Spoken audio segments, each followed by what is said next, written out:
Nadege, welcome to Diaspora Food Stories. How are you? I am well. Thank you, Cherie, for having me. I'm super excited. Absolutely. And I think we've been fangirling over each other for years. Years.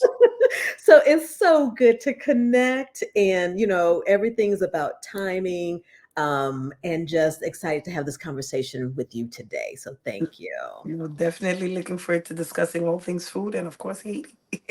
Absolutely, absolutely. So you are, a couple of things, just everything, right? From chef, caterer, restaurateur, cookbook author, fashionista, right? I wish. Fashionista, right? All that good stuff. But I just love how you are just carrying the torch for Haiti and Haitian culture out there. So I love it. And I'm trying to get in my daily Haitian Creole on Instagram. If anyone out there is make sure we'll get to following her for your Haitian Creole. And so I really want to just get into all of this and just share with our listeners who you are, and all of that good stuff. So as I like to do, let's take it back to the beginning, to the beautiful country of Haiti and some of those memories that you can share with us. Oh, yeah. I mean, I was lucky enough to be born in Haiti. So my initial start was there. So, as is typical of the 80s, right? That 70s, 80s era, you had a lot of um, separation of families, right? You had people leaving. It was under the Duvalier regime, so some people were running away because of political strife and just like fear for their lives because you weren't allowed to speak about certain things. So my Hmm. dad was already here in the U.S. I was born in 1981, so he already came here in the mid 80s. So in 1988, no, 89, he was like, you know what, I'm going to start sending for my children. But Okay. as you know, like when you're a kid, you don't know these things, because I had a brother in Haiti, and my mom's like, you're moving with your dad, you're gonna go first, we'll come later. So my brother would come later, she would come later. Only when I got here, my dad was married Oh. with already like another family. He had a Hmm. wife, he had a 1 year old. But like I said, you're a kid, you don't get into these things. And then Hmm. in my head, this is the first time I'm meeting him. So it was like a tough transition in that sense, because you hear you have a father. Back in those days, we used to send those cassettes and kind of like talk to a cassette. Hi, Oh. Papa, how are you? How are you doing? I went to school. I'm fine. Like you're having a one sided conversation. So that was as much as I knew about my dad, Hmm. So moving here and just being away from the warmth of, the trees, the coconuts, the mangoes, I was super homesick. I didn't have a name for it because Okay. Haitian people, they don't analyze these things, right? So all my dad knew, my daughter's here, he's excited, but Hmm. here I am. I'm not eating. I don't like food like that. I don't Um, like the food. I'm not eating. So he's upset. Like he's upset. He's like, "What is wrong with you? Why are you not eating?" mhm. Like how parents back then got. There wasn't gentle parenting. They're not trying to analyze. She's probably not eating for a reason. They're like, He you're said, not "No, eating, huh? you're not eating." And then of course it's like a personal affront to them. Like, why don't you like it here? Why don't you like me? Kind of thing, right? That's me analyzing, because I was always a little grown little child. Mhm. So but yeah, he would just force me to eat, and I was like, oh, whatever. But he was always a phenomenal cook, and I Okay. always saw my dad cooking. That was always the one thing that was very different in my household. He always cooked because he grew up with like four brothers and one sister, and then it was always them, so fending for themselves at a very early age. Mhm. Like, long story short, within a year, my dad and his wife separated, Okay. and it was just the two of us, like, who Oh. ended up being living together, and I became this little adult in the household. And my Mhm. dad is very gender neutral in that sense. It's Okay. like he don't believe. He always used to be like, if he came home, the garbage was full. He's like, why is the garbage not outside? I'm like, wait, on TV, on the TV show, they say the guys take out the garbage. He'd be like, Why is what? it the lawn mowed and all that stuff? Yes, like he didn't understand these things. He's like, no. And I kind of like take a lot of those things with me to this day. He's like, if you see something that needs done, if you're able bodied, you do it. Like, Mhm. if he's like, if you're at school all day and I'm home, you're gonna come home and you're gonna find food. If I'm at work all day, I'm gonna come home. I expect to find food, and I'm like, but Dad, I'm 8. He's like, you're gonna learn to cook. So at 8 years old, I started learning how to cook, and that became his pride and joy too. To be like, look, my daughter. Like when his friends would come over and I'd be cooking, Wow. And and he's like cooking the full meals. traditional Haitian food. Traditional Haitian food. That's what we ate in my house. Like I tell people, outside of my home, I was not Haitian because I went to schools that didn't, my classmates weren't Haitian for the most part. Mhm. During high school, I went to a school called Brooklyn Tech here in New York, which is a specialized high school, not Haitian. I ended up graduating and going to Columbia University in Manhattan, very not Haitian. But Mhm. my house inside, we were very Haitian. So this is why when I went away to college now, this was the first time I started seeing Haiti outside of the perspective beyond just the Flatbush Brooklyn community I knew. Because I Mhm. grew up very Flatbush Caribbean Brooklyn. Mhm. Everybody was black, everybody was Haitian, Jamaican. So when I went uptown, very white campus, and then whenever I would mention I'm from Haiti, it'd be like, really? That place? The Wow. poorest country in the Western Hemisphere. I was like, Mhm. what?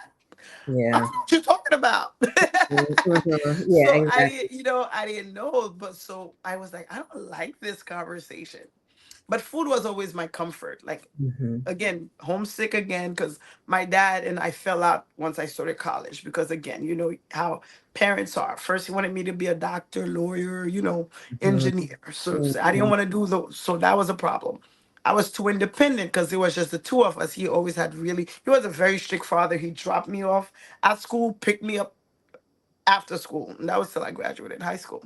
But he taught you to be independent, right? He taught He, you funny stuff to enough, get he done, get it did. done. He did. My dad was when I tell you true Gemini, crazy. Uh-oh. And I'm a Sagittarius, crazy. So like he would be like I remember like I was like 10 years old. Like when I first came here, like maybe 9 or 10, and I saw like a police officer and I kind of like hid behind him. He's like, oh, why are you afraid? Don't you know he works for you? It's your taxes, which Mhm. was very empowering to hear because I didn't Mhm. think of it within that perspective. We come from a culture where it's like authority rules, like, and but my dad is very against authority. The only authority he wants you to listen to is him. That's the one that counts. Control freak to everybody, family, friends, everybody. He wants to tell you how to walk, how to eat, how to dress, everything. But everybody else, don't be afraid of them. Don't you know you're your own person? So I like that about him. He never, like I said, never was like, oh, you're a girl. He didn't really raise me like that. Mhm. Um, so yeah, so when I started hearing those conversations, I started reading up on Haiti. That's really when I started reading up even more on Haiti. I always tell people, you know how when you go to college, I don't know if you attended a predominantly white university. I always say the black people, we become extra black or we assimilate as much as possible. It's one or the other. It's like that's when we all go natural. I started growing my locks, my friends started growing their fros. Mhm. Like because I think it was then I was like, oh, I'm Haitian. And you start gravitating towards those pieces that really make you who you are. Because you Mhm. start looking for them, because you start wanting them and needing them. Right. So I became Haitian in college. I was always Haitian, but it was just kind of like in the periphery and it was such a natural part of who I am. But I Mhm. think I consciously made the decision that, oh, I want people to know about Haiti. And food was the tool I had. I never had any intentions to be in food. Like I said, immigrant girl. Like, Mhm. so it was just more just as something like it's what I knew. So I would cook for my Right. friends, cook for Right. everybody just so they could taste. But then as I cooked and people ate, the conversation become like, oh my God, I have something similar where I'm from. Oh my God, we Oh. eat this too. Oh my God, Mhm. how do you make this? When do you make that? And I was like, I like this conversation better because people want to know more about Haiti. I felt like the food humanized us. Nice. I love that. Let me ask you this question. As an immigrant, did you ever feel, especially like elementary, high school, when no one sort of, maybe they're like, what's your accent? Or, all of that. Did you ever feel the need to assimilate? to really, because obviously Beautiful Thing kept the language, didn't, we know, for whatever reason, people have their own reasons of why they lose their mother tongue, right? Yeah. Whatever reason. But was that ever like, you know what, I'm going to be more American? Never did that happen. And it's funny that you mentioned that because I did come here in the late 80s, early 90s, where that was the a wave of anti-Haitian sentiment. Haitian, they would make fun of Haitian kids. I heard in Florida they actually had Haitian beat down days where they would beat up the Haitian kids. Mm, And like even here when it would happen, I think I always had just a natural personality that people just gravitated and liked me because people would say these things. Oh, Haitian people, and they're like, oh, not you, Nadege. And I'm like, what does oh, that Lord. mean? Yeah. And I never understood it. But then I never had any sense of shame because, like I said, for me, it's like Haiti was my anchor, even as at a young age. Like you said, the language, people are shocked. They're like, you came here at 7, and I didn't go back for like almost 20 years, and they're like, how do you still maintain this language? I was like, I Mhm, don't know. I always love speaking Creole. I love mhm, connecting to elderly people, so that was mhm, another reason why I think the language was important to me. And like I just the little bit, even though my dad spoke ill of Haiti in terms of like the structure, the right, socioeconomic issues that existed, I knew enough of the history to knew that we needed to be proud. Like we did something that no one else had done, which was like 1804. And this is why whenever people's like, well, that was 200 years ago, I'm like, and we're gonna keep saying it because exactly. because it was important. And it's still, I was recently, I'm sorry, my mind goes all over the No, place. but I'm gonna let you finish. I don't want you to lose that thought because I want to come back to some of the things that people need to know about some of the amazing things. So, Yeah. So yeah, so I always just felt so proud like that, mhm, you know what? We've done some amazing things. Haiti's a strong people. Yes, there are issues, but I've always felt that way about everywhere. Like mhm, no matter what issues exist, just like the US, right? We have racism, we have poverty, we have, you know, a lot of disparity in so many things, but it's still a mhm, great place. And then I always felt like, yes, we still have culture, we have art, we have music, and we have laughter, we have humor. Like we have so much that you need to know about this culture.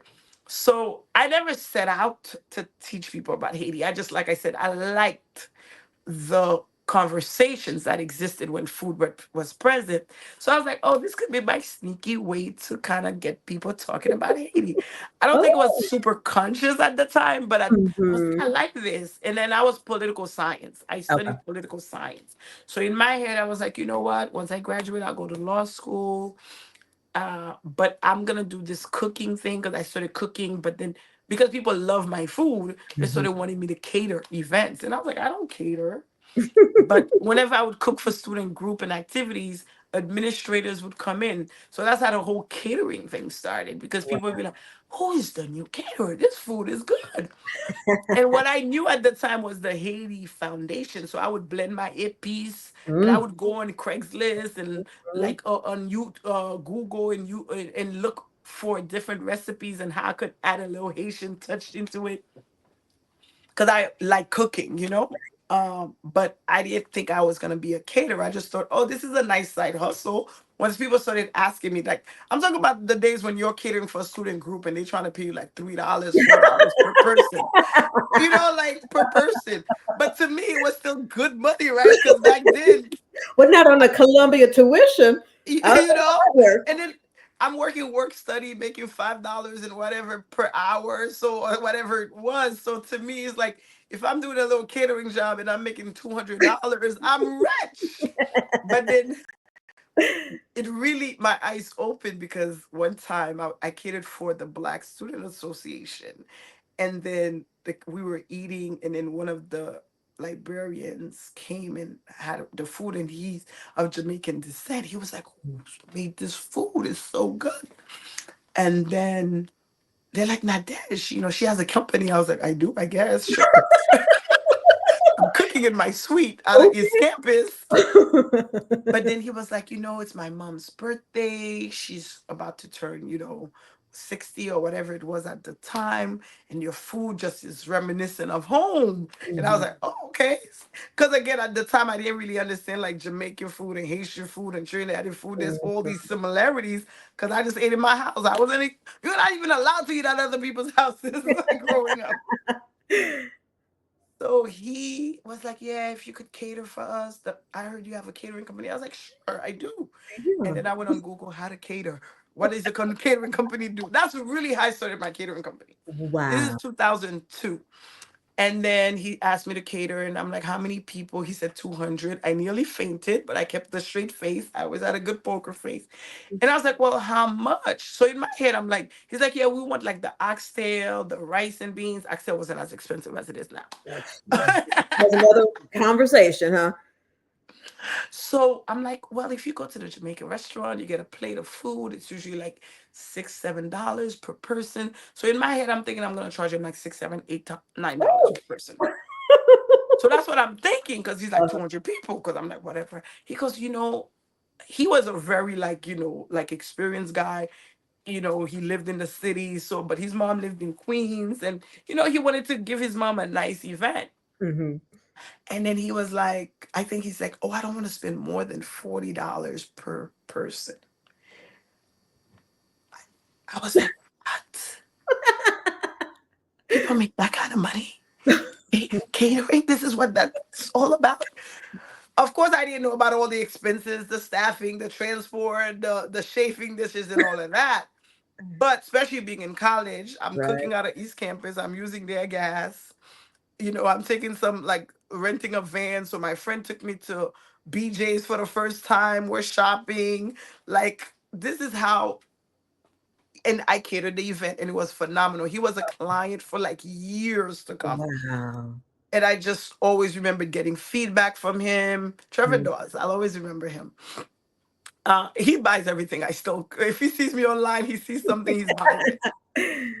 So, but I just remember like that was the event that made me see the possibilities, that exist in terms of food being a career opportunity.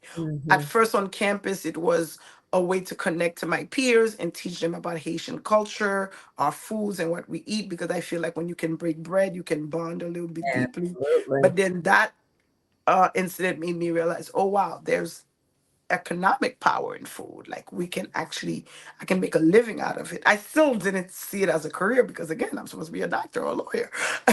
So So when once did you I have grew, that conversation with dad to say, you know what, dad, I got a political science degree, but I mean, I did like I started like when I was about to graduate, I was like, well, I don't really know what I want to do because Mhm. I'm already catering because at this point this is my I'm going into a year of doing this as a side hustle on campus for administrators. Craigslist was super popular, so I'm posting personal chef services. I'm Mhm. being hired to cater events on the like Wall Street. I remember this event that was so funny because I remember the first time I catered was a dinner for four. And then they asked me for the menu. I created this red snapper, like very Haitian menu, but look for words to make it seem very like elegant and great. And then I remember I made red snapper, and then they loved it. Like they were like, "Oh my god, this is so delicious!" But the fish, oh my god, such an adventure! I never had fish with bones before. I Mm. never had fish without bones. Mm. The whole thing, right? Exactly. So, just kind of like just showing you, like it was really a learning process. So I was like, okay, don't make snapper for non-Haitians with bones, like so snapper fillet it is, So I Mhm. started learning all of that. And once I graduated, I got the advice from this amazing woman. I went to SCORE, which was about small business Yep. to give you advice. I was always curious. So it's not like I didn't know what I wanted, but I just kept asking and trying different things. So I went to SCORE, and then she was like, oh, wow, you're so young. Catering, that's beautiful. Get a job. Oh, okay, score. But she also said, cater on the weekends. Okay. And this was the best advice she ever gave me. She's like, what did you study? Celeste Morris. I still keep in touch with her too. She was like, what did you study? I said political science. So she gave me a list of the elected. She's like, where are you moving to? I was like, I'm moving back to Brooklyn. I got an apartment in Flatbush. She's like, these are the elected officials Mm-hmm. in your area. Reach out to them. Try to see what kind of job you can get in their office. Cater on the weekends and build your business. Okay. Okay. And I was like, what a dream crusher. She's so mean. You know, how do you do this to me? But because I'm thinking she's gonna be like, this is what you do, this is what you think, this is how you start the business, this is what. Mm-hmm. But now that I'm 20 something years in, I tell new entrepreneurs all the time, like, don't quit your job yet. Do Mm-hmm. this instead. And they think I'm just a hater because here I am, a full time entrepreneur of 20 years, and then I'm telling them this. So they think I just don't want them to be happy. And I'm like, no, I do. I just want you to be sane And successful too, and right? Because successful. it's not that glamorous. You It's yeah, you love to cook, but there's the business side of it too. which I learned the hard way, right? Like Haitian people have this proverb say that says "Badlo pour faire beurre." So you beat the water to make butter. Okay. How possible is that, Sherry? To turn you can't, right? But that just to show you. Basically, it's a way of saying that this is hard. Like for me Yeah. to make this happen, it's hard, Mm-hmm. and that's what entrepreneurship was. So, but I worked. So this is 2003, and then I end up working. I called the elected officials, ended up getting a job with one of them, Mm-hmm. became a community liaison, which was Okay. super great because I ended up knowing everybody from Mm-hmm. other elected officials, from other offices. I'm the one going to meetings, community board meetings. I'm connecting with people. Guess what? I'm also doing meeting clients. Okay. Yes, yes, yes. I cater on the side. Oh my God, I cater on the side. Mm-hmm. I'm catering. I'm even catering for my office because my boss was always super supportive. I Mm-hmm. still cater for her till this day. Nice. Congresswoman Yvette Clark, you know? So, like, it's just been one thing leading to the next. But after a year of doing it, though, because politics is very time consuming, it's not a Mm-hmm. 9 to 5. You're away on the weekends, you're attending meetings, galas, and I'm just like, I can't cater as much as I'd like to. I'm meeting people that want me to cater, so Mm-hmm. I can't balance the two. And I love the job too because I love community, I love people. And I was like, this is a it's Flatbush, Brooklyn, which is very much like the community I want to serve. But I was Mm-hmm. like, damn, I gotta try this while I don't have kids.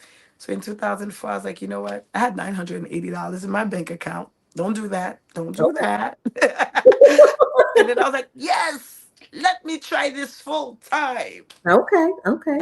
And then I went on full time and became a full time caterer. Wow. That yeah, because I'm sure balancing that was just like It's hard. but like you said to your point, you built up prospective clientele and you got that going versus coming out not having any clientele or whatever. So that was okay, That Miss was good Ford. advice, right? Okay, Miss Sport, Ford. sport did the thing, and that's what I said. Mhm, I think a lot of time new entrepreneurs we get super excited about the business, the idea, the mhm, passion, but we don't think about the technical aspect of it. Like I tell people, and I still struggle, even having created that 1 year of connections, mhm, but I still struggled, and I was like, I just only imagine how much further along I would have been had mhm, I had like more of a nest egg, had I mhm, had more relationships. Because you're young. I'm 23 years old. I'm very mhm. impatient. It's Okay. this or nothing. You know what I mean? Mhm. So I probably could have even held on a couple more years. Okay. But it's just like you don't want to deal with it. I didn't want to dress up every morning to go to work. And those are all things too that ended up working against me as an entrepreneur because I didn't have those disciplines yet. I hadn't Mm, discovered Jim Rohn speaking in my ear every morning or Les Brown okay. motivating me. I didn't know all that stuff. So I just thought you were an entrepreneur. You wake up whenever you want. You do whatever you want. I focus on that aspect of it. But I didn't already have like the disciplines Yeah, instilled in me. I had to build those. It took years to understand, like, oh, even if I work for myself, I still got to get up in the yeah. morning at Get a a certain routine time. going. I still Exactly. got to get a routine going. And it wasn't until I changed those things that my business started taking off. And so when would how far into the business would you say that, you know what, you that happened and you feel you got it right or you were on that I path? think probably about year by like around 2007, 2008, like Okay, which is about like 5 to 6 years in. But gotcha. then as my business started taking off, So this is why I tell people every situation serves you, right? I Mhm. went to Columbia, a very good school. Mhm. What also comes out of Columbia is a great network, great people. Like I always tell people, one of my first catering client on campus was Katori Hall. Mm, We were classmates. Katori Hall, she's the creator of P Valley on Stars. mhm. Wow. Also the creator of the Tina Turner the musical. But Wow. we didn't know that. These are just your friends that want to support you. So I cater for her little date nights, I cater for her plays, I cater for all these things, you know. But you're meeting people. So when I first graduated, a lot of that network, when they went to their big companies, I remember another one of my classmates, he did end up working for a big law firm, Paul Weiss, and he'd Mhm. be like, "Oh my God, I went to school with this great caterer." So my name was already in his head. Mhm. So all of that ended up always providing me good clients that I could build. Mhm. And it ended up being a very corporate clientele. But then the economy tanked in 2008, 2009. So I'm Exactly. doing good. I have a great client list between the politicians and the political network, the government institutions, and then I have like my school network and other networks. But then 2008, 2009 economy crashes. Yeah. So the one thing that goes are those fancy galas and events Mhm. and picnics, company picnics I was catering in Connecticut, they weren't happening. But that's also when I became Haitian again. Because what I started noticing, because like I said, I think I just do have a natural acumen for business. Mhm. What I noticed is, well, companies are not having events, but the one kind of events that were still going on were social events. I noticed people still Mhm. got married, no Oh. matter how bad the economy was. I Mhm. noticed people still did these communions and lifetime occasions and celebrations. So I was like, you know what? I'm gonna switch. I'm gonna head into this niche of a Okay. market. Um, just all trying to stay afloat and not Yeah. cut my wrists. Just like we got to make this happen. So I started evaluating that, but then also I was like, what I bring to the table is the fact I'm Haitian and I Mhm. love Haitian food. But Mhm. even Haitians at the time, we weren't that fond of our food Okay. at fancy events. And I didn't like that. I was like, because you would hear it. Even now you still hear it amongst not just Haitian communities, because I've catered a lot of different ethnic kind of weddings, and Mhm. you'll hear certain people's like, "You're serving that at the wedding? We don't serve this type of food at weddings." you Mm. know? And I was like, how would it be if I kind of like, and I don't want to like using the word elevate the cuisine because I'm Yeah. like, the cuisine Yeah. isn't elevating, Yeah. Exactly. But I was like, how do I dress up the cuisine to fit the environment of the Mhm. event that is going to be served at? Where we don't have to go to a catering hall that's serving food we don't like. Um, and most people don't eat. So I was like, I started doing like social media was becoming popular. So I really started working on plating Okay. and showcasing Haitian food, but different. Like Nice. the plating became my thing. I didn't Mhm. change the food, I just changed the way I presented it. Then Nice. there's that 2009, 2010 era. And that kind of like built a following around me among the Haitian community because they're like, "Ooh, if Nadege is catering, the food is going to taste good, but the one thing is going to look good. And people started seeking me for that. And I realized there was value in that too. So I started kind of like pushing that, just continuously doing that. But the economy was bad. And then it was also a community that didn't. Again, there were no books. I didn't know there were books about these things. This is just me Mm.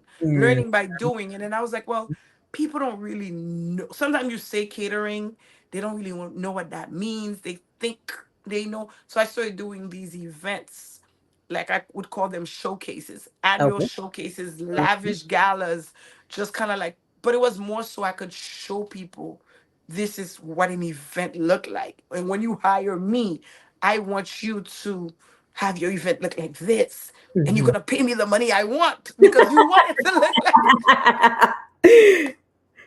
I like you that. know so that's how all of these things. So and then I started doing all like renting these lofts and great venues in Manhattan. People are like, why are you always doing events in these crazy places in Manhattan, all these expensive places. But that's because that's where I wanted to Yeah, go. you gotta check the clientele. You gotta bring that in.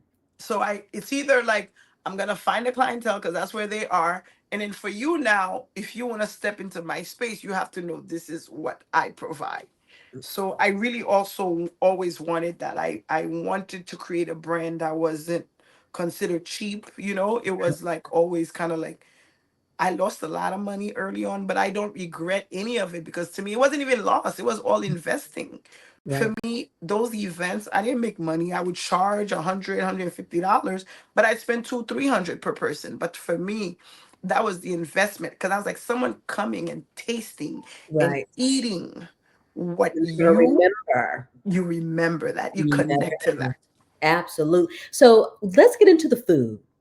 Walk us through some Haitian classics, and then how do you put your flair, the ingredients, the spices? Walk us through.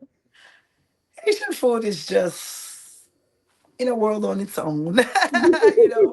Um And I always say that whenever we talk about different foods, there's specific ingredients, right? Like if we say Thai, you think of the basil, the lemongrass, and Hmm. curries of, jerk for Jamaica, curries for Trinidad and Guyana. Like we don't have any pungent, very specific flavors. I think what makes Haitian food so phenomenal is the fact that it is very well balanced. Okay. I think a lot of that comes from that French influence of cooking, but but then we also have the mix of the different places, right? That influence Haitian food, because Haitian food is a mix of the original Tainos that were on the island, Hmm. which a lot of people, the barbecue comes from that whole group of indigenous people. Then you have the Africans that were brought in from Ghana, Senegal, that whole side. Then you have the French influence. But another side that oftentimes people forget is the Spaniards, right? The Spanish. They were the original colonizers of the island. So you have those four. And then you also have like things like the Middle Eastern influence because my whole upbringing, we have this thing called kibi. We say kibi, Okay. Kibby. But then it's basically it's made with bulgur or couscous mixed with ground beef, and then you stuff it with like very seasoned ground beef, and it's like Mm, a fritter, like you fry it. But it's kibbeh, which is like a very much a Middle Eastern Lebanese popular dish. But then that because we also had like that merchant class that came into Haiti and influenced the cuisine. So the cuisine is very, like I said, has foundation in a lot of cultures, and then just now having the enslaved people now, like put their spin and mm, their touch on everything. It just created magic. yeah. There's no Haitian cuisine without épices. Yes. You know that, right? You know about that. Yes. So a piece is kind of like a spice blend. So some people may know of sofrito, Hmm. or they may know green seasoning if you're from the Yes. Caribbean. And Yep. it's all very much rooted, right, in the base seasoning we tend to use. So Haitian households will use like the base is usually your garlic, your Mhm. scallions, your green red peppers, your thyme, your parsley, Right. and then from there it goes different based on whose house you go to. Some will add some cloves, some will add onions, some will Mhm. add a little basil. And then Haitian people are very passionate about how food should be cooked. It Okay. should be this way. Like my mama makes it this way. If you make it any other way, it ain't Haitian food. And I'm always like, stop it, guys, stop it. Right. Food is still very much regional, which is this book behind me right there. That was one of the Yes. other reasons that I started wanting to explore the food because I knew Haitian food within the perspective of, you know, somebody who left the country, right? So I knew Haitian food within the perspective of a New York Haitian. Mhm. So I remember in 2013, I have my younger brother that I told you about that I found when I got here. He said, Nadege, who's gonna cook all the food when all the old people are dead? Okay. You know how kids ask questions. I was like, okay. But it really had me thinking, like, how are we passing on these traditions? Absolutely. Yep. So, and I was like, yes, I cook Haitian food and I cook it well, but is that really how you cook it? Like, what do the ingredients look like on the land? You know, how do they make it? Mm. So then I got this kooky idea of like, oh, I want to write a travel cookbook. I want to travel to Haiti and explore the food. They're like, what? You want to write a cookbook? Why don't you just ask Auntie such and such for recipes or Madame such and such for recipes? And I was like, no, because again, it all connected. Like I said, in the back of my head, I think for me, food is just was just like I said, that tool, that connector. But the Mhm. real mission is to tell Haiti's story, to Yes. share Haiti with others. So I was Yes. like, no, I gotta travel. They're like, okay. They're like, you know Haiti? I was like, no. So I started looking for friends, Mhm. different family members. Now, was your mom over? Did your mom and other brother Yeah, come over at the my time? mom Okay, so was they were over always here. in Haiti. She always stayed in Haiti. Okay, okay, But I never visited her. okay, That's another story. okay. All right. We'll have a whole other podcast about that. So I never visited her for the longest time. I didn't visit my mom until probably after being here for almost like 15 years. Okay. Okay. I visited her for like 2 days. And long Okay. story. We'll get back to that Gotcha. another time. But yeah, so and then she lives in another remote part of Haiti.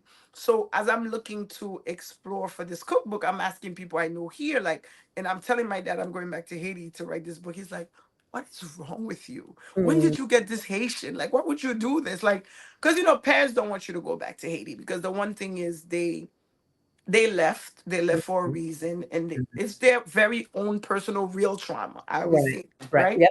Whatever reasons you have, right? So they never understand when someone says they want to go because to them they're like, I left. Like, why are you going back? But I was like, I'm going. So I found different friends and family, uh, and friends of family. And Mhm. every time I wanted to make a trip, that would take me to different regions. And Nice. I spent a year and I just did different travels. Beautiful. 2013 did that. 2014, the first edition of Haiti Uncovered, a regional adventure into the art of Haitian cuisine. Again, my friend always jokes with me. She's like, "You're an artist, Nadege." I'm like, sometimes I think I am. I'm a business person too, so I'm usually thinking about the logic and money piece. But there is this part of me that is that emotional artist side because I really had no idea this book would go anywhere. I just knew I had to do it. I wanted to do it. And was there anyone else doing a book like this? No, the only book I knew on Haitian food at the time was called Taste of Haiti. Okay. And it was not written by a Haitian person. It was somebody who was married to a Haitian person. So I remember a friend of mine got me that book when I was in college because Mhm. he was Haitian and I would cook for him and stuff like that. And he got me that book. And I was like, oh, this is a little not everything kind of like I know. So I was like, but it was good because it was the first thing that showed me like a book could be out there. So I really wanted that. I wanted to, because I felt like this, right? Around that time, I'm like probably 10 years into business, maybe 12. Mhm. And I'm like, my focus is as a caterer, right? So the Mhm. book, yes, that's going to establish my authority in the food space. Great. But I also felt, like I said, compelled to share Haiti. And I Yeah. always say this, a chef's mission, especially when you are of a different ethnicity, you have two roles to play, right? You play depending on where you are. I think as a Haitian, um, and I don't call myself a chef because I didn't go to culinary school, and I know chefs get a Mhm. little funky about I that. know, like a little, yeah. They do. But since people call me chef, sometimes I do too. Mhm. But I feel like our role as culinary ambassadors Mhm. is this. So I wanted to bring the traditional food. Like my brother asked, when we're all gone, how do we carry this on? And I Mhm. felt that piece is important. We need to know from the origin as best as we can, even though it varies from household to from region, but we Mhm. have a base foundation of what the cuisine is like. And I feel that's important to bring to Haitians, Haitian Americans, and to not Haitians that may be interested in the cuisine. Mhm.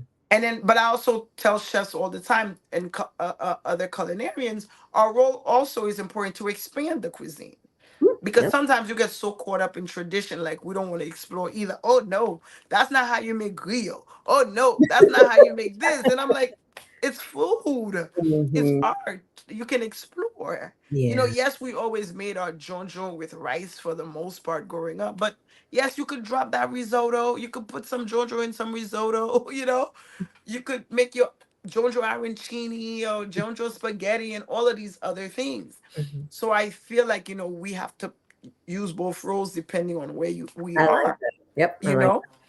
So at that time I just felt like it was important to do that piece of that. Mhm. preserving the tradition, because I felt like as we live here, have kids here, they needed a way, they needed a form of connection.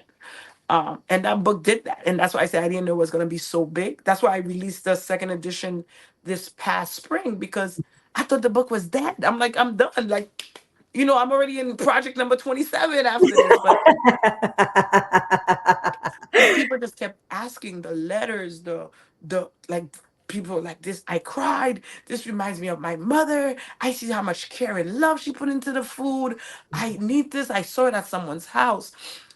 Something simple as, like, I remember Epicurious magazine reached out to me, one of the editors, and they wanted me to write an article about Jojo.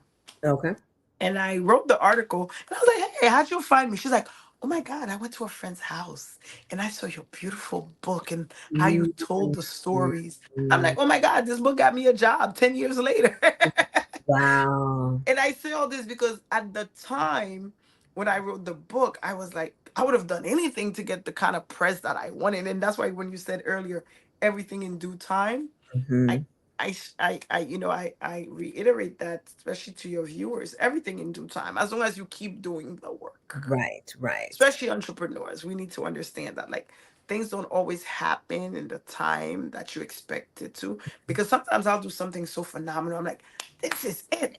I'm gonna be famous. Yes. Uh-huh. Just a pioneer, girl, just pioneering. And and you really, in terms of really being that culinary ambassador for Haiti, you were probably ahead of your time, but now it's so prime with Greg Gourdet, and then you've got Chris in New Hampshire, and just everything, Stefan, just Ron DePrat, all of that going on. And it's just a time to be proud. And everyone, I've been doing this for 15 years, and I've seen the turn to where everyone is like, you know what, I'm gonna do me.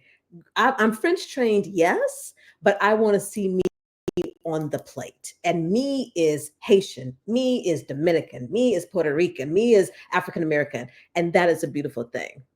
Yeah, no, you're right. Because when I met Stefan in 2009, he was like, "You're the one who brought me back to food." Because he's like, Mhm, I don't think before he even founded the food festival in Haiti, he was like, I found him and I connected to him on some marketing thing he was doing, working for a mhm, company. And he was like, I don't think people knew the possibilities of food or ethnic cuisine at the time. mhm, mhm, So that's why a lot of the chefs, Ron and all that, they were working for these great hotels, great country clubs, and they were trained.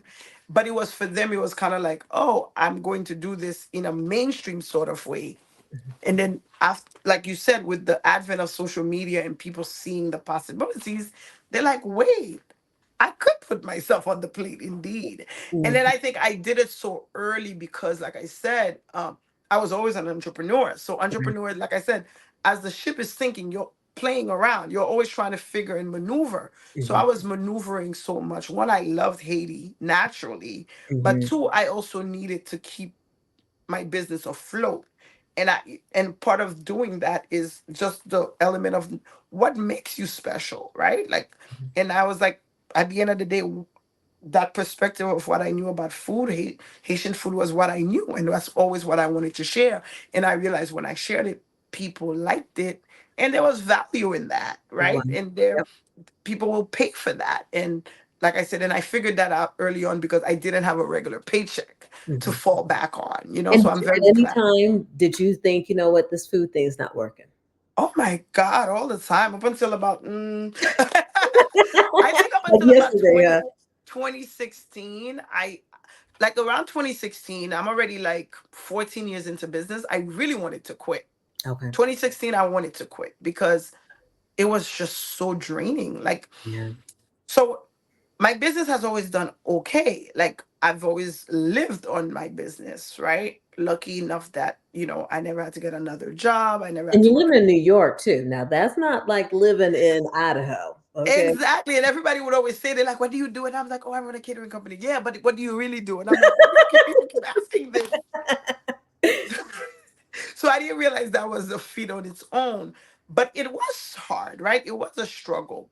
And I always paid my bills, but then there were times when I'm like, damn, yo, I need to borrow $5,000. I always told people I never had $2 problems. I never had $100 problems. I had like the 3 or 4 friends who knew. Like I have 5,000, $10,000 problems, but I got you in 2 weeks because my Google check is gonna come from this job I just catered for 20 grand. Hmm. But that was getting tiring. You know what I mean? When yes, you doing okay, you can pay your bills, and then that part wasn't even that hard because it wasn't often. The part that was draining was me doing it all by myself. Yeah. Like we had this whole conversation. I just got a sheet about what everything was gonna be about. Like I looked at it like at 6 o'clock. I'm like, Mhm. oh, I know I'm on a call. I didn't have that for a long time. So Mm. now, so it was just the fact like it is very lonely. It's very Mhm. much just you. Yes, you have friends who care about you, and my friends always supported. And I was always happy that I had a profession where when they needed a gig, I could always give them a gig. But I also know they were the kind of people that would do it for free. And Mhm. often they did do it for free, running after me not to pay them. But it's not the same because they still go home and not worry the way you worry, you Right. know? Exactly. Yep. So it's a very lonely place. So around 2016, I just got tired. Like I Mhm. was cooking, then I had to be at the event, then I Mhm. had to be this and whatever. And I was like, I'm done. I'm gonna become an influencer. That looks like easy work. But then Okay. I'm like, I don't like then I'd get an influencer gig and I'm like, I don't like working on people's time either. I don't like force I don't want to be forced to take pictures or videos. I'm like, I don't like this either. So, but I was like, I'm gonna quit catering. I'm gonna focus on writing and just Mhm. building my consulting company. I'll become a coach. But then I was like, I don't like people like that. Like, I don't want to be a coach. Oh my gosh. I like people as a like I love people, but I knew Uh, I couldn't do one on one because uh-huh. it would be so draining, right? Because I get super invested. Like that's Right. the other thing. Like Yep. my friends know me. They're like, don't tell them that there's your idea because she's gonna be like, oh, what's up? What's the next step? And I Mhm. so which I thought was perfect for coaching, but it also is kind of like overwhelming. And then I'm gonna take it personal. Like I'm like, why aren't you doing what you're supposed to do? So I was like, I don't want to be that. So I was really thinking about what am I gonna do. So I was like, I'm gonna focus on writing. I'm gonna do this. But then I was like, again, everything in due time. And then I catered a couple of events and then just like around like so I would cater less. So I started to be like, I'm only gonna focus on high level events. I Mhm. made that decision like I started thinking about in 2016. So I kind of quit that year, but still catering. Not doing anything else, but catering was still sufficient. But I Mhm. just started saying no. I started weaning off certain events. Like I'm like, if you need your food in an aluminum tray, I'm not catering. Like that became like the first thing I said. Then I Mhm. said, if your event is not $2,500 minimum, I'm not Okay. catering it. So I Mhm. started instituting rules because I was like, the reason I'm so tired is because I'm doing everything. So I Yes. need to know what kind of events I do. Who am I and what do I represent? So I started weaning off events. And then of course, I always tell people there's certain people who could call me, they could ask me for 2 patties and I'm still gonna cater it for them because they've been with you. Like I Yeah. don't play with that. Like there's Yeah. like The my loyalty. schools, Absolutely. yeah, there's certain Yeah. schools, certain clients I have forever. They know that. Absolutely. Like people will hit me up, be like, "Oh, I know. Do you still do these types of events? It's for 27 people." I'm like, "I'm gonna tell you no." Like I can't do that. I'm with you on that. You remember Yeah, those that were with you. Yep. yeah. But I started realizing, oh, I had to create boundaries. I had to create like the kind of business that I wanted it, and And that was the changing first those time. terms, right? And changing those payment terms. No, I'm not waiting 30 days, What? 45 days when you got your food last night. Yes. So all of that. So I was like, it's exactly. So I had to do the business on my terms as Mhm. opposed to before. You're hungry, you're excited, you're catering for this, you're meeting for that. Like even now, like I sponsor stuff only because I want to. I'm not sponsoring stuff for exposure because I'm like, Mhm, no, unless you're like, I don't know what, no. Because for the mhm. most part, I'm like, I know my clientele, this doesn't fit. I'm not doing it. But this is Yeah. how I can help you. I can donate this, I can do that. So I really started putting those rules in place. So around 20 by 22, like when the pandemic hit now, I'm like, I guess catering is done.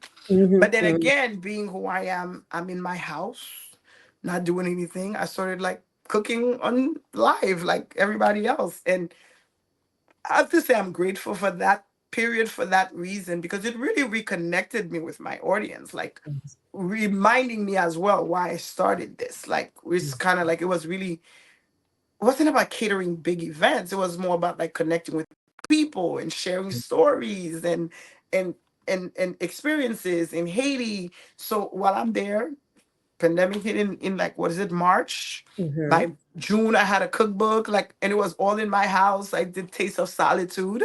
Okay. So basically, again, which is my writing style is very much like storytelling and food, like the Mhm. foods and the stories that come along with it. So Taste of Solitude was very much that book. I took all the pictures in my apartment right here, Nice. different corners, different places, but just thoughts like around food, comfort. And it was like a fusion book. Like there's a grilled cheese, there's a paella, but like all with like cradled in the arms of Haiti kind of I love it. feel, you know? Mhm, But it connected me to the audience in the sense that I'm like, oh wow, I like this. I still mhm, love doing things on like a group scale, but not too big where I could talk to people. I like writing, so I was like focused on that. And mhm, I was like, catering is my business. It does pay my bills, it does take care of me, but I really need to feed these other side of me and what I want to do with food, which is that, as you said, that ambassadorship. And I think that's when in 2020 it became clear for me like, okay, I am going to do food. Like I said, on the personal side, it's mhm. going to be like to promote Haiti and use it as that way to educate. But when So did I you created. really start to increase your presence on social media and just really start to embrace that more? Yes, yes, yeah. Because before I was just a person, I was Mhm, just like, mhm, I'd come up, I'd post this, I'd say this. But I think at that time it became like, oh no, I am this Haitian right. culinary ambassador. I want to share Haiti. And then also what came out of the book is the fact people wanted to travel with me. Because once Mhm, they saw me traveling to Haiti, mhm, you, a lot of people who had been in this country, either they came at a very young age or were born here, they're like, because the one thing about Haitians, we're very connected to Haiti. Like my brother, who I tell you was born here, no one's more Haitian than him. Like he speaks perfect Creole. He knows how to cook Haitian food. Like, and this is like a 36-year old, man, mhm, but he's very Haitian that was born here. mhm. So when people saw me traveling for the book, they're like, wait, I want to go too. And Nice. then out of that in 2018, that's when we did the first Haiti Uncovered culinary tour. And Okay. we had 18 people go with us. But then 2019, I always remember this story. We had a young woman who was 37 years old, never been to Haiti, but her grandmother and mother were from Haiti. Mhm, And she was like, I had to come. I was tired of waiting for them. I mhm, came. She mhm, came. She found one aunt that wanted to come with her. They came on the tour, mhm. and because her mom hadn't been back for 50 years, her Wow. other aunt hadn't been back for 37 years. Wow. So 2018, she went. We had a great time. She was like, wow. Because I believe you have to go to Haiti. I feel like all Black people need to go to Yep. Haiti. But as a Haitian person, you can't say you want to connect to Haiti, you want to help Haiti if you haven't touched the soil. Or you don't, if you haven't been in recent years for you to see the dynamics, understand the people.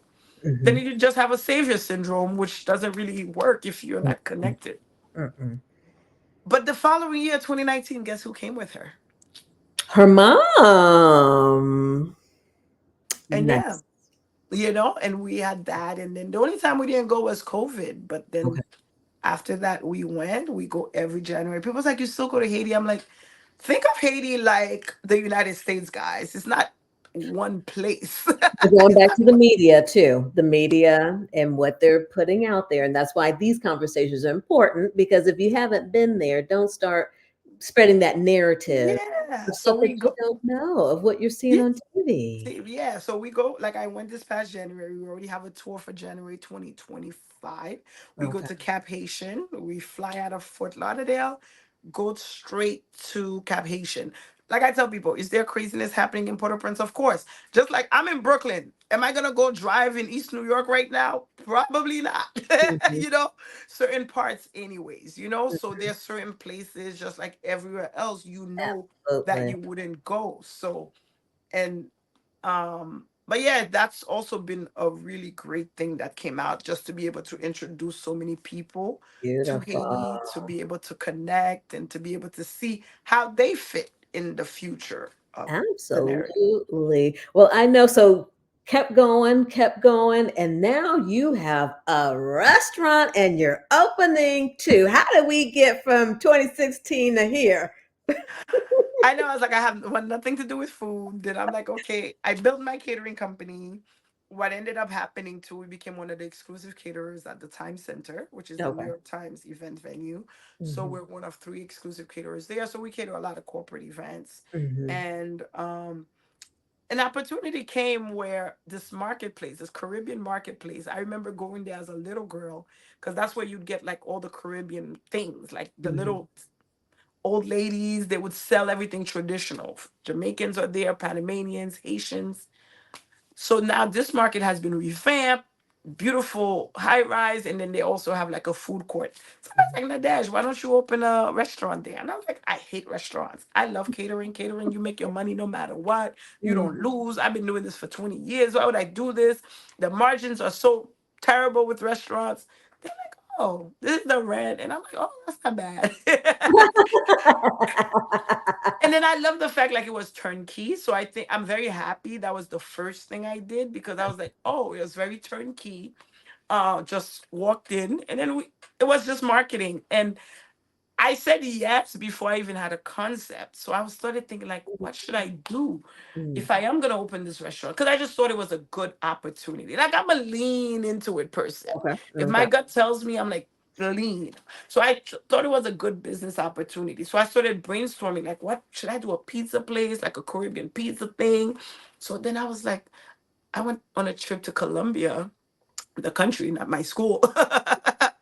And I just saw they were having plantains for breakfast, plantains for lunch, plantains for dinner, patacones. Then I was like, Haitians love plantains. Hmm.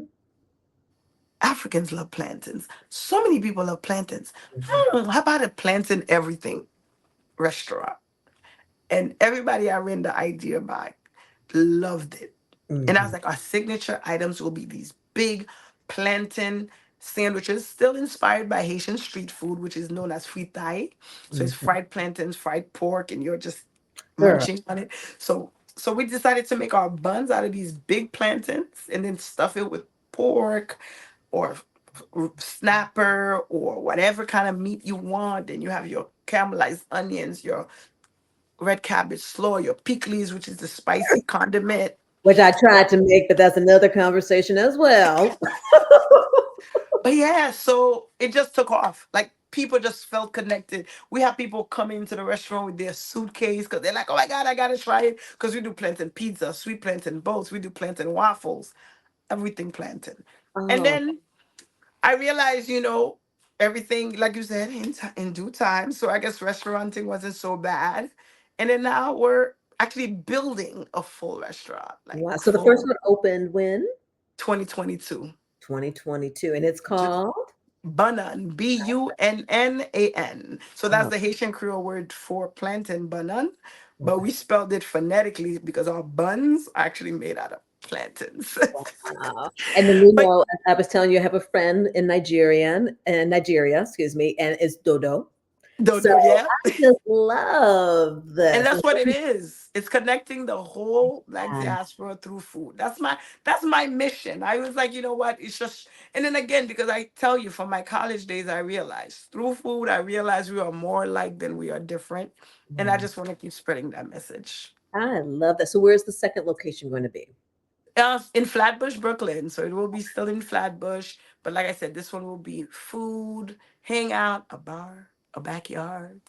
You know, Nice. I wanted to create, Ooh. like, again, because again, part of Haitian culture and food, and this is why sometimes when people attack how a certain group eats or how they eat or what they do, I'm like, that's because you really want to, how sacred that is, right? Like Mhm. sharing and breaking bread with someone, how that is everything. So the reason I wanted to open the second BunNan is to build that sense of community, Ah, because food has always been a way of bridging, building bridges and closing gaps, and for people to sit, there's a disagreement, you want to connect, you want to catch up. So I wanted that dynamic in a space. So it's kind of like, come hang out. You had a hard day? Come. that Let's go to Bunnut. love. And so I know things happen because you're dealing with contract and materials, all Oh, that, but estimate in terms of opening. girl, pray for your girl, but we're hoping December Okay. because we were hoping for October. Okay. Okay. But yeah, I mean, we know things, all good Yeah, all intentions, kinds of good things we're intentions, waiting on. But but yeah, but until, I'm excited and I'm grateful for the support we've received. Like I said, mhm, a lot of the work I've done, like I said, I've just operated on gut or feels or just mhm, knowing, like, and leaning into things. mhm. And I've just been so grateful. Like, even recently I launched a spice line, Oh, and yeah, I launched a spice line called Fleur de Peace. And okay. again, that came from the idea of, like, again, my brother was like, when all the old people are dead, who's gonna cook the food? I'm Mhm, thinking, like, now that I'm busy, who's gonna help me make this thing go a little faster and still maintain the flavor? So mhm, it's also understanding where we are and what mhm. works. And remember, I told you it's about connecting those two worlds, the traditional and where we're Absolutely. going. So I wanted John John. I don't know if you know Haitian John John. So the Haitian John John, black mushroom rice is very Okay. popular. So I wanted to package it so no matter where you are in the world, you Mhm, can order a packet of jonjo rice and be able to share it with someone. Or you've heard about Haitian food, you mhm, can buy our spices and be like, oh, this is, if I season my meats like this is what Haitian food tastes like. If I cook my rice like this is what it tastes like. So I wanted to help Haitians and Haitian Americans make things go by a little faster without, like, the pesto in the mortar, making Girl, I your saw own that big egg. pestle and more that you had in your video. I was like, We where you used to use get that. that You big? know, I grew up really, like, making spice every time I was about to cook. Like, my dad, growing up in Brooklyn, if, like, the rice, we make our rice with coconut milk, I would Mhm. have to go buy a coconut, crack it open, pull it out of the shell, and blend it so I Wow. could get the juice so I could make my rice. What? That's how I grew up cooking.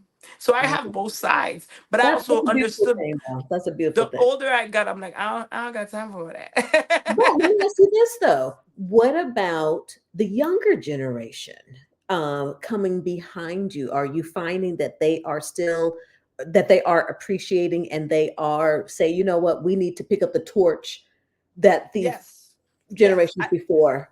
Yes, because my friend's daughter, I have a friend named Fabienne, and her daughter is always like, when are you gonna show me?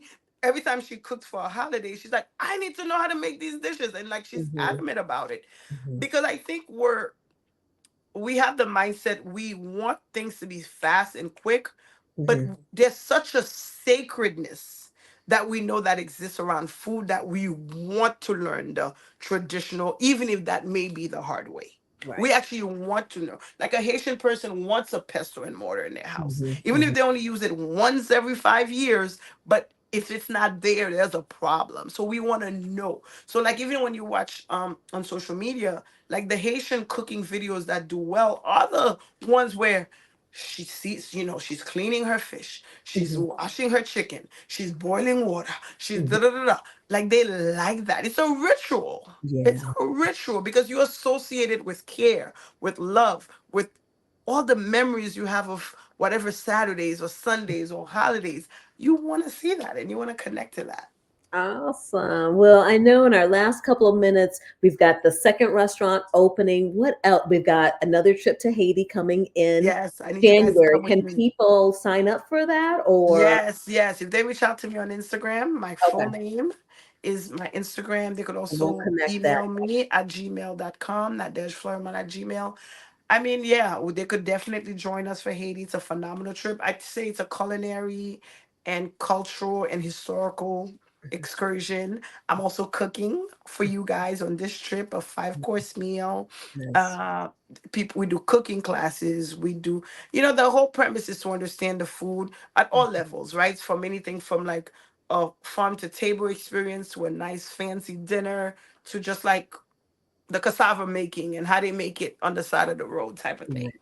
And And I mean, there's so much we can go on because we haven't even touched cassava, right? Cassava, Africa, here we go. Cassava, Central America, got our food. yes, I mean, there's just so much food that is just connections. exciting. That is just oh, well, any final thoughts, words that you want to put out there about yourself, your beloved Haiti? I mean, Haiti is a place that I feel everybody should explore. Like I said, I think if you're black, you need to visit, especially First Cap Haitian independent Haiti. country, first black First independent. black independent country to basically the first and only country to have won and succeeded in winning a slave rebellion, and basically was able to kick out its colonizers and Mhm. take over and manage itself. And a lot of the things we see play out in the news, of course, Haiti had